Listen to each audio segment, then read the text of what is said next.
Hello everyone, my name is Antoni Jach and welcome to this conversation with Tim Clark, who's on my left, and for an evening of discussion about painting. And Tim's going to do us the honour of reading his poetry. And Tim, you were saying that you haven't actually done this as a solo person before. Absolutely not, no. But I'm actually very happy and honoured to do it, yes. Thank you. And just a very quick introduction.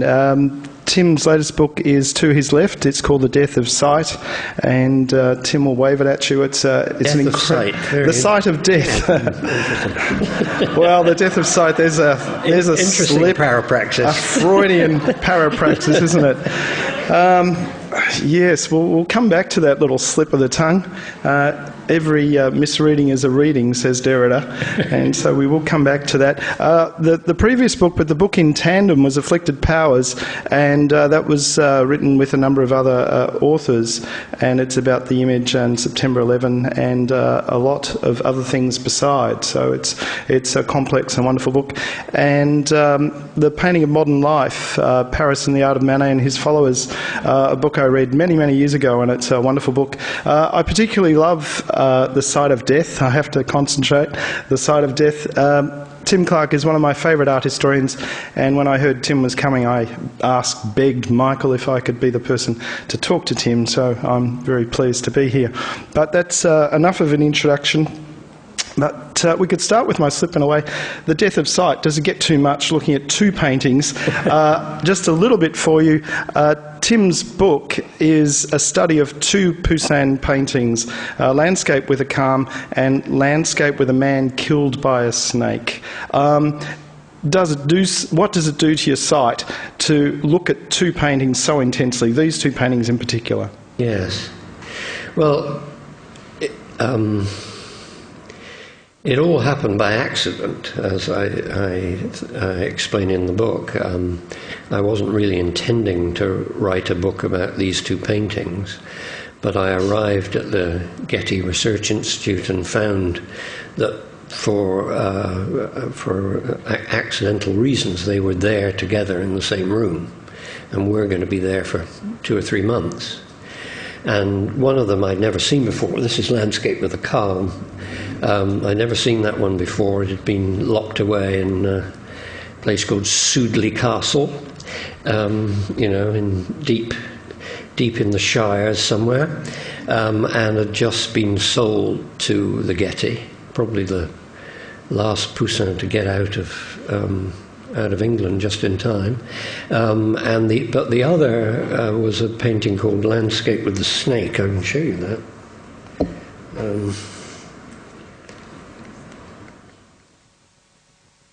That one. This painting I did know very well. It was in the National Gallery. It is in the National Gallery in London, having been in the Duke of Sutherland's collection.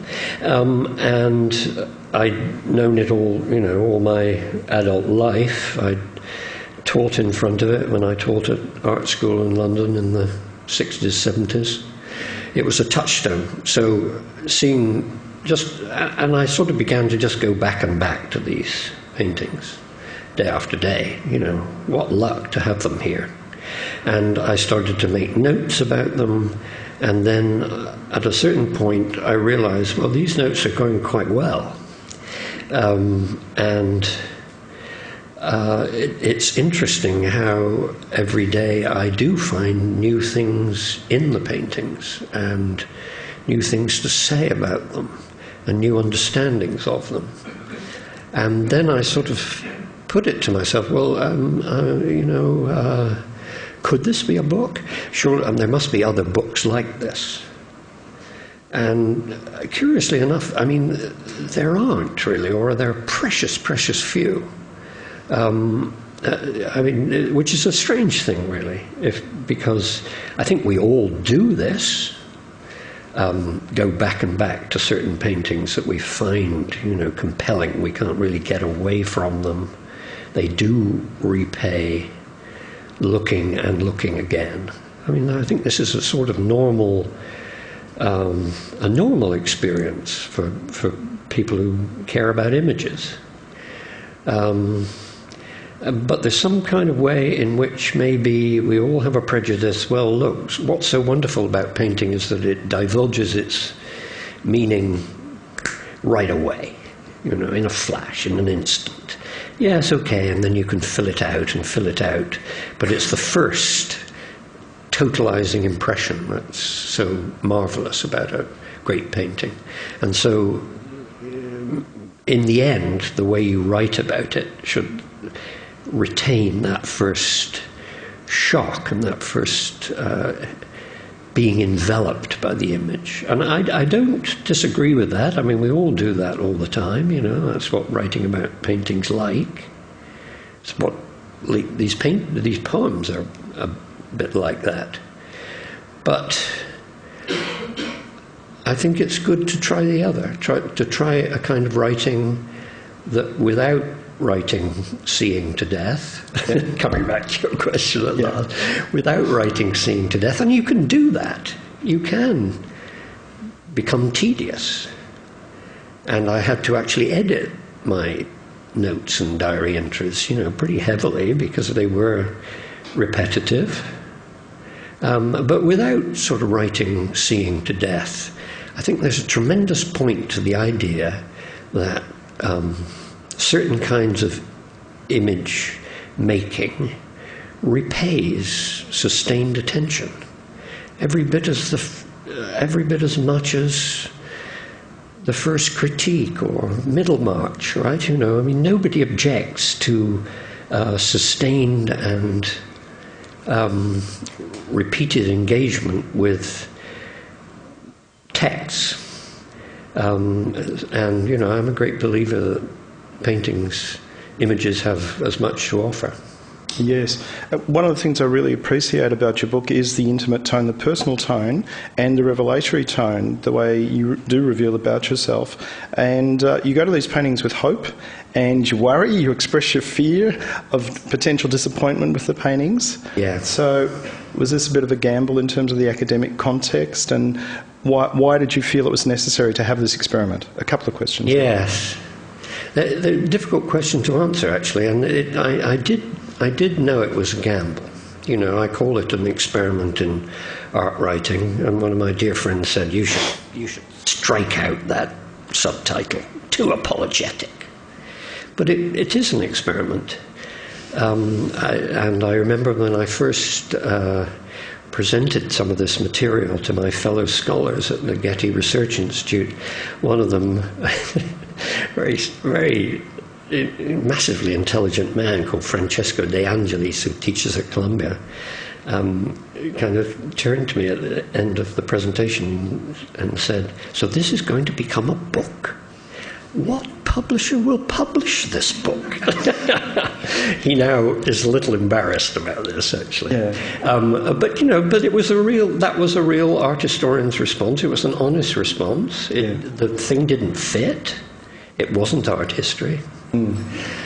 So, and I remember even at the final revision, I remember asking my wife when I gave her the manuscript, as I always do, great reader. Okay, I want you to tell me if you think this is a book. Yeah. So there was, it was a gamble. I think the gamble paid off. I'm proud of the book. Yeah. It was full of other kinds of anxiety, and and at one point I think in the book I say, I imagine the reader by now is sort of wondering, well, can Poussin really be as complex and extraordinary as this? Is there really that much in a Poussin? Mm. Aren't you actually staking everything on the idea that that visual images can carry as much weight, depth, complexity, intensity as this? Yeah. And I knew I think I say that I know that the book is turning Poussin into everything I want image making to be. Yeah. But I think he is. Yeah. I think he is. Mm. What do you love about this painting that we have in front of us? Well, you know, I mean, in some kind of way, can I answer that by reading a first poem? Yes, you can. Okay. And I mean, I'm going to cheat slightly. I'm going to go back to the calm. Please go. Okay? Back. Yep. Because I think... am I going back? Yes. Okay. Partly because this is actually a very beautiful slide of it, which just about gives you an idea of what the painting's like. And also because I think I like the poems about calm a bit better than I do than the ones about snakes. So here's one. Please read.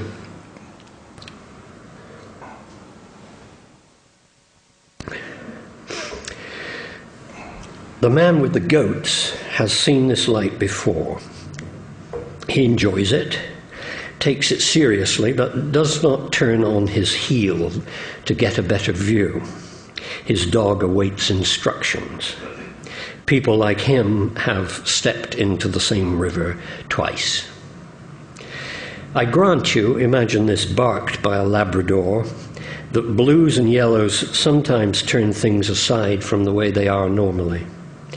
For instance, the grass on the low escarpment by the south approach is pulled sideways by the sun most afternoons, as if good grazing could go on forever, like lava or glacier ice, but cooling, slowing, green as grass maybe, but grass mashed by a pumice into an eternal dry paste. Epidermis, cosmetic, shadow on the eyes of a face. The two women in the windows of the high castle, they are actually there, tiny spots of colour. The two women in the windows of the high castle could care less about green. The world comes to them essentially as sound, warmth, a flooding of low energies into oddly shaped receptacles, bagpipe music finally tolerable, birch leaves, the smell of stubble fires being doused. Don't assume that men on galloping horses are in a hurry. It's the same old story, the stock figure speaks. Goats don't take a lot of managing.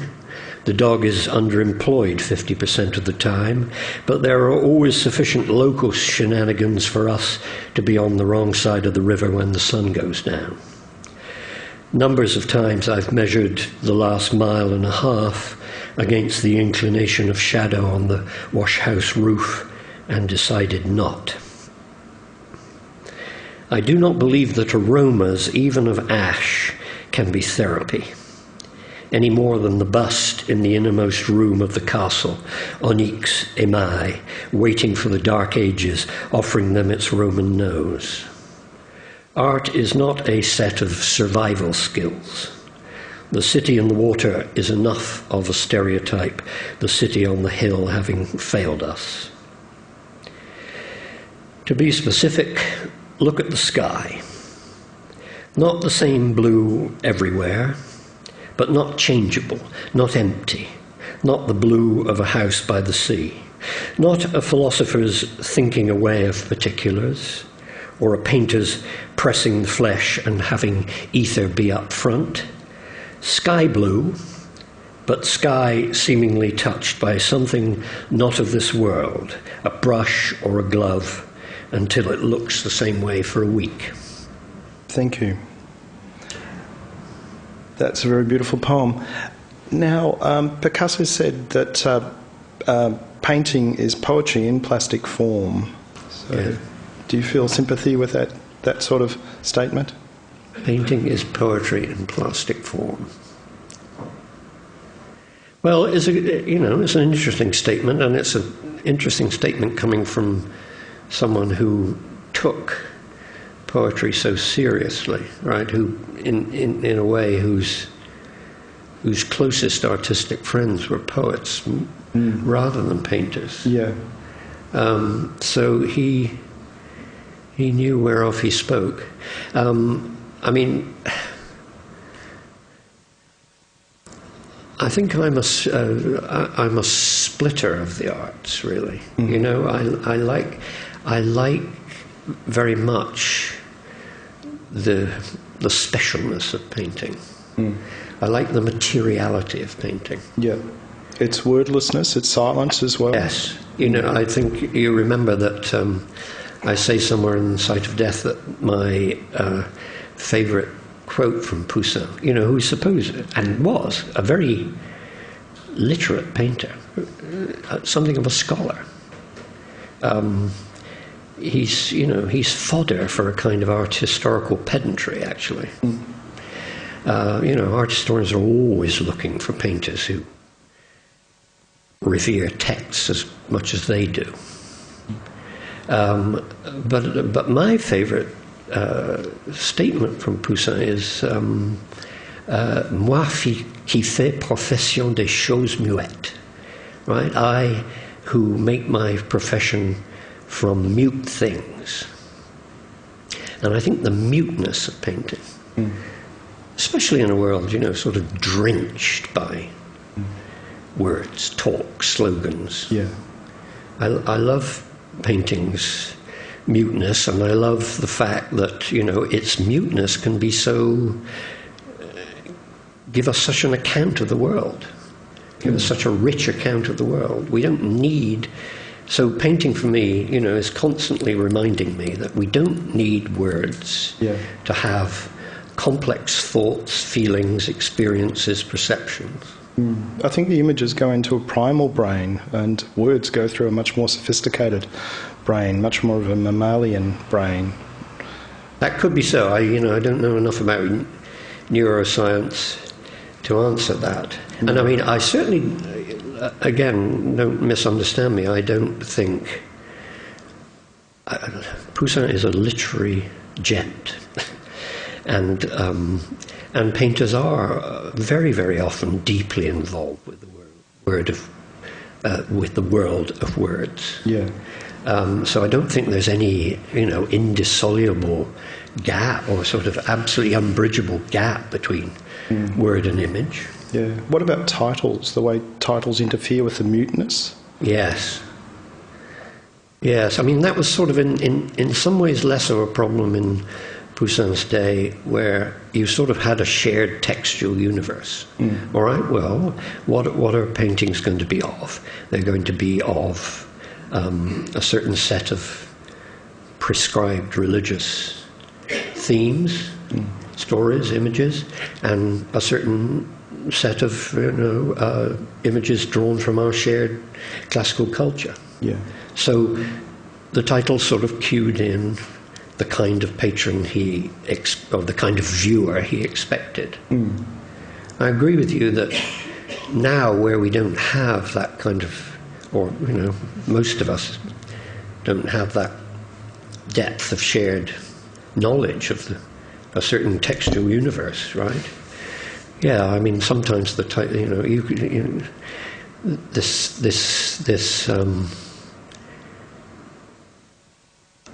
this need we all have in art galleries to go to the label, go to the title for guidance. Yeah.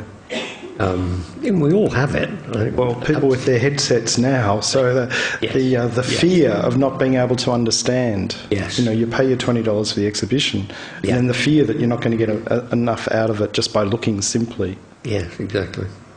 Tim, your next poem, is it related to the next image, or let's move on to the next image and the next poem, please. Sure.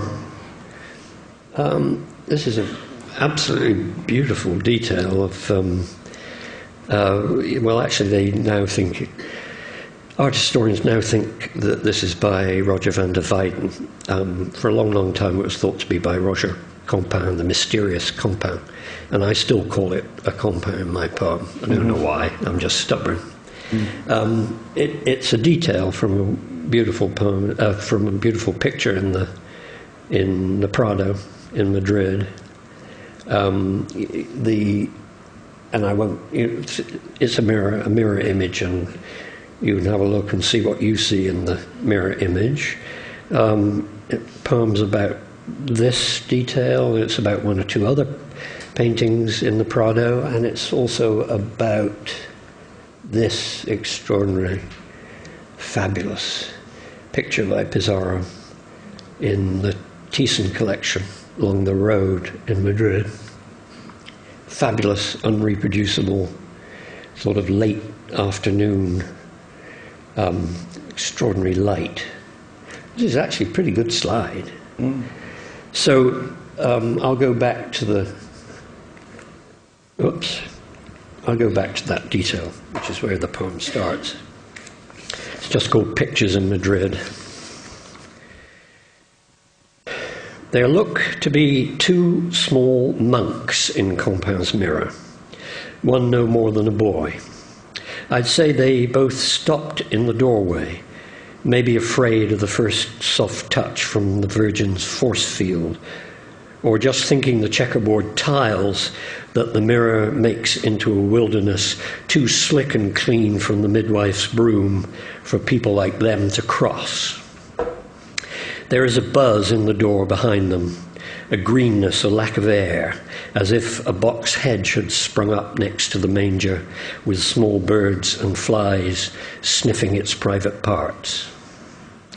Compare Bosch's Grey City. I will show you this because it's so wonderful. It's the Grey City top right there in the right wing. Compare Bosch's Grey City low on its promontory with maybe the trace of a crane or a cross. Life in the wings to one side of the word, thank God.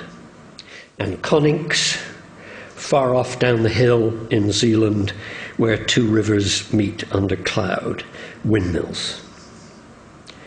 Cool air comes out of the Conic like a taste or a faint smell. And even the immense sky is not much to look at, which has to do with weather in these parts being like grey in Bosch, familiar, sad, unnoticeable, dangerous. Think of Manet dining on Aesop's boots, and mad Pizarro putting 5 o'clock shadow on the cabbages, his hand moving fast like a cop in Max Sennett as the coldness goes out of the light.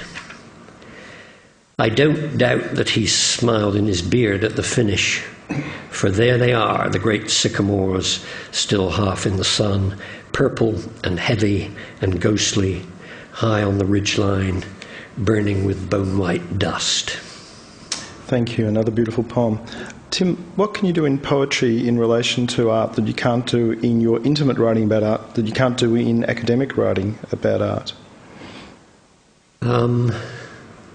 Well, I'm not sure, and I say in The Sight of Death, well, look, I do think that a really good poem can say things about painting that most prose writing can't. But we really do have an awful lot of pretty awful poems about painting. Poems about painting are a bit of a trap, and I know that, I may have fallen into that trap. It happened. It was very, very much unforeseen. I got involved with the Poussins, and at a certain moment, I literally woke up in the morning and I started to write a poem about it before I'd actually seen them that morning. Yeah. And I know that sounds hokey, but that's just the way it happened. And I think that what provoked it was that obviously I was completely into the world of the poem, of the pictures. And interesting that I'm constantly shifting the two on parapraxis. I was completely into the world of the pictures, and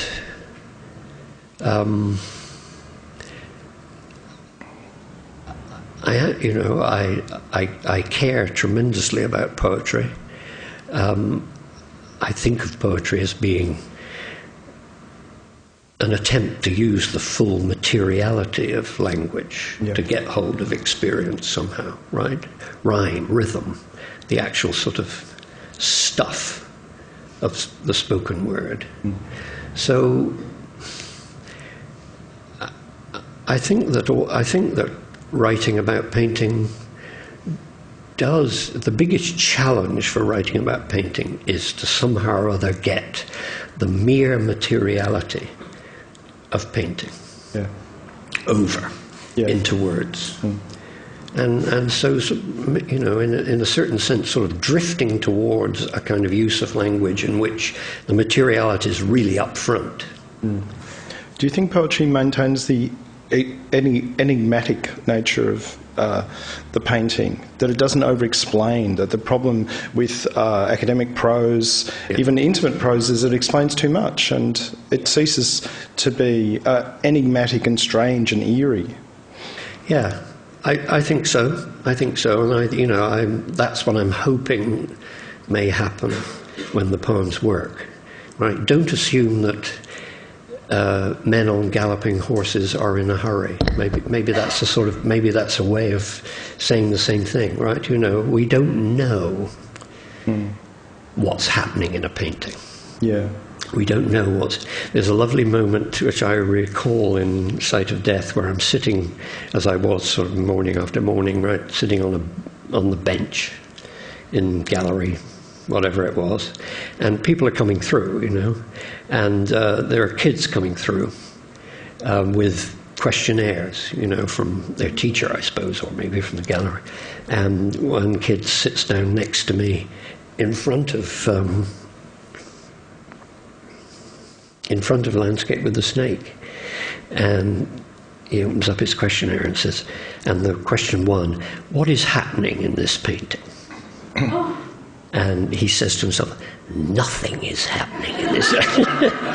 And I say, yeah, I know what you mean. I didn't say it out loud, but I really said to us, yeah, I know what you said. Nothing is happening in a painting. That's what's so marvellous about a painting, right? In a certain sense, nothing is happening. Yeah. In Poussin's universe, there's this calm, and yet there's a disturbance. Yes. There seems to always be this moment of disturbance. Yes. Well, you can't really see it here, but I'm sure many of you know this painting. Of course, something is happening in this painting, right? Poussin has worked enormously hard to make us believe that something is happening, that a process is underway. The beautiful man in blue here, has seen on the left-hand side this figure whose sex is actually unclear. Diderot, when he saw it, was absolutely sure she was a woman. I'm not sure she is, actually. I think I read her as a man, but that's interesting in its own right. That's another thing that images can do. Anyway, whoever it is being choked to death, or has been choked to death by a huge, improbably vast black boa constrictor of a snake. So, plenty's happening, and yet, of course, that's exactly the fascination of the painting, is that it's a moment of appalling drama, and yet absolute impassiveness of nature. Yeah. And I presume you know the Auden poem, the Musée des Beaux-Arts. Yes. The old master's got it right about suffering. Yes, and it's this is another example. I agree. It's just like Icarus falling, and yet things go on. The people in the boat, life goes on. Yes. Implacably. Yes. Of course, it's very typical of Poussin that, Bruegel, if it is Bruegel, by the way, there's lots of dispute about whether it's a great painting, whoever it's by, and it's so good that probably what we have is, I think, maybe a very early, very, very good copy, because the idea must be Bruegel. Yeah. And it's very good. I saw it only the other week. But Bruegel, with his complicated pessimism, does really think the ultimate overreacher, his death is utterly insignificant. Nobody cares. Nobody notices. Poussin is sort of, is different, right? Nature doesn't care. Nature is unruffled. But the human world is sort of stirring into a reaction in Poussin. That's the difference between Poussin and Bruegel, I think. Yeah. And in the middle of your meditations on the two Poussin paintings, September 11, 2001 happened. Yes. And so we all had those images in our mind, and I'm sure you had the images on the TV screen in your mind, as you say. And what impact did that have in coming back to Poussin? Was it hard to come back to Poussin? Was it a refuge to come back to Poussin after those events? Yeah, it does. It sort of, a lot of the book is written before September 2001. And then some of it is written afterwards, yes, and there is a difference. I mean, it's very interesting to sort of think back, because we've sort of got a distance from it, and maybe we've all got bored with the idea that it was such a traumatic event. But I have to admit it was, for me. Yeah. And it's an interesting admission in a way, right? You know, in that, I mean, my friend Perry Anderson shrugs this off with the sort of marvellous aristocratic left-wing disdain, you know. Well, an attentat, insignificant in the light of, you know, the actual death and suffering going on in the world as the ordinary life of imperialism. That's Perry. You know, and in a certain sense, there's no answer to that. But there was something about it. There was something about it happening in, you know, in a space I was so familiar with, about its sort of instant and constant mediation through imagery. Extraordinary. We had the mute images and people constantly trying to impose words, you know, little ticker tape things down the bottom, trying to put a meaning on, then commentators putting a meaning on. So you've got that that dialogue once again, that tension between the images and the words. Yes, yes. That's absolutely right. And I was really I kind of was in a bad way, actually, as many people were, right? And in some kind of way, I don't feel good about that. You know, I mean, God, how bizarre to be so completely disturbed. Because, you know, I mean, I'm sort of spent my life as some kind of leftist. I certainly thought this with the chickens coming home to roost. But, you know, it's all very well having a politics, a theoretical framework. It's another thing to actually deal with the affect, right? Yeah. Deal with it, with what the chickens coming home to roost in your world is really going to be like, and what you're really going to feel like. So yes, this inflected everything. It made it very difficult to finish the book, because there was a way in which Poussin sort of looked almost too safe a refuge, you know. Oh, gosh, yes, I can go back into Poussin's world. The only way I could finish the book was to do Afflicted Powers and It, sort of more or less together, actually. They were really written, in the end, sort of like, you know, in tandem. Yeah.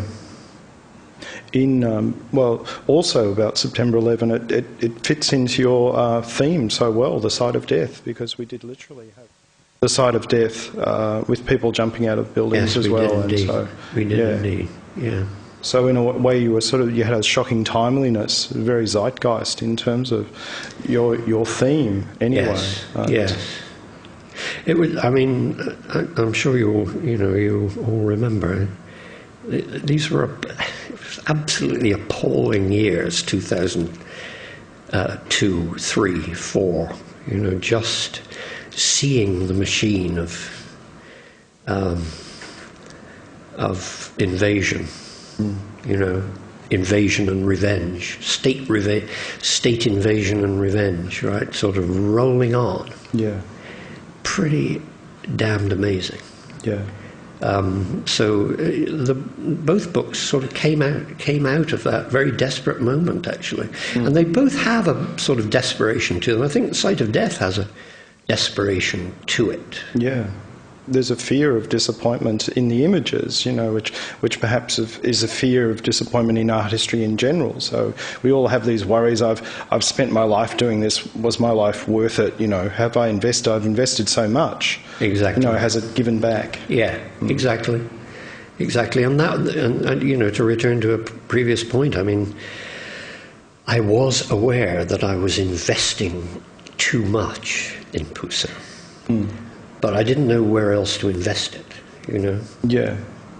Well, having read the book and admired the book greatly, I can see why you've invested in Poussin, and it gives a new Poussin to me as well. So I've looked at him in the past, but I've certainly reevaluated. Sure, thank you. And it's given me a new sort of insight into painting in general. So I'm certainly grateful for that. Your third poem, Tim? Sure. Do you mind? I do write poems about paintings, and I find that poems about paintings tend to be the poems that happen to me. But my dear friend and editor Wendy Lesser is right from the beginning. She was the one who agreed to publish the first one, actually, and I'm eternally grateful to her. But she, does constantly say, well, oh, good, you've got a poem about something else than painting. So can I try out two? Absolutely. I'll try out two new ones. And I didn't.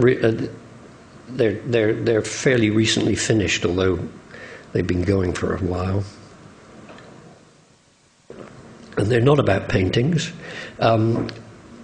I realise, though, that they do sort of share something which I didn't quite understand before I thought of them together.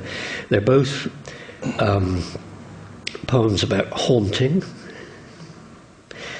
being haunted. The first one's about my father. And the second one, I shan't tell you who it's about, but it is about being haunted by two real people. You mean by, you're not haunted by real people, but anyway, haunted by the ghosts of two real people.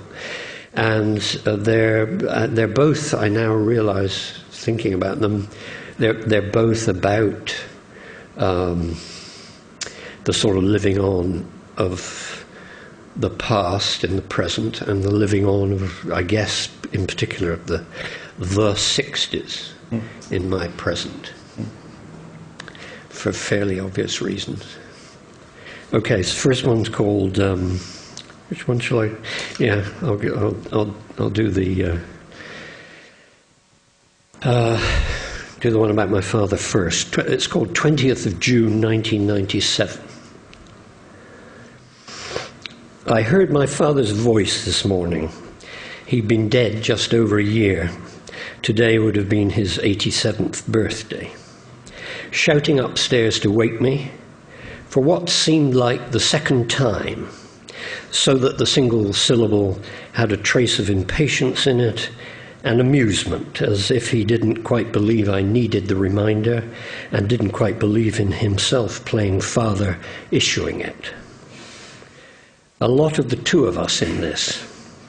It brings back the awkward bracing of his body under my parting hug, and the day he sat upright in the Parker Knoll, called home by a panic-stricken mum. She'd been reading my letters and told me, all at once a father out of Adam Bede or Diary of a Nobody, that he didn't care what I did as long as I took into account the pain I gave those closest to me. Oh, the evening light in that decent front room, full of the careful post-war past, still pressing in on us in the transfigured 60s, in that house that always looked as if the movers had just left. Up from somewhere came the voice, not intimate, not hostile, not making a meal of its love and duty, not letting on how much at ease it was with either. It wouldn't be accurate to say I woke with a start, though I did wake, with the word and timbre ringing in my ears. I woke as if I had been expecting the second shout. And this one, which is not so full of good feeling, I'm afraid, is called At Sils Maria. Sils Maria being not only the place where Nietzsche spent his summers, but, something of a cliche now. Wonderful place, by the way. Thomas Mann loved to go there. Gerhard Richter goes there. Adorno used to go there. It's like sort of the place in Switzerland where intellectuals love to hang out. At Sils Maria, the mountains are still there, monotonously changeable, and the men in the sky with their slices of melon are managing their ennui, at least until tea time, till the dim philosopher comes to persuade them of the pathos of distance and the pessimism of strength. On the cupboards for dog shit along the trails are faces of spaniels with snouts like Nietzsche's, and his weeping moustaches done in sourdough plaster are preserved on a bed in his holiday home. You know the kind of place. It's safe and strange. The past is near, your guard is down, and round the bend in the path by the waterfall come comrades you haven't seen for years, thank God, with something they want to say. The life you have lived since you left us, this is the gist, is a long betrayal, a simple, bright negative of the moment we shared that counted. And those you have loved, the few fool enough to return the favour, will face madness in the end because of it, spread-eagled, screaming in a Cairo street. Old friends, I salute you, still vetting the files on our long-ago garden airplane trip. O lords of the quadruple bypass, wisdom itself, with the smell of oil paint and turpentine clinging to you, undeserved, irremovable, the smell you despised, like a nimbus or a coal. And my negative life? How sure you both were in the old days, and wrong, that those who succeed, your brother for instance, had the taste of iniquity constantly in their mouths. Some do, some don't, it turns out. Happiness is inexcusable, the man said, but there it is, a permanent scandal, as specious and inspiring as a Swiss resort. Thank you. Very beautiful. The poem segues nicely into your current project, Picasso, Nietzsche, Power and Truth. Yeah. And Picasso and truth. A truth in painting. We have a truthful painting. We have an untruthful painting as well. So, what's your interest? What's the nub of your interest in terms of Picasso and truth, and Yes. Nietzsche in particular? Well, it sort of started. The book started actually sort of from reading The Genealogy of Morals. An astonishing and appalling and wonderful book. One of the great books, I think. And towards the end of the book, there are these pages in which he says, well, we think we knew, we modern atheists, that we've come out of the long history of what he calls the ascetic ideal, right? The refusal of the world in favor of some other. But he says, I don't think we have. The last refuge of the ascetic ideal is the belief in truth. And we atheists have to learn to do without truth. And that's why, and this is still paraphrasing him, that's why art may be what we need, because art is the enemy of truth. Art is that part of human practice and self-knowledge that knows that life is illusion all the way down.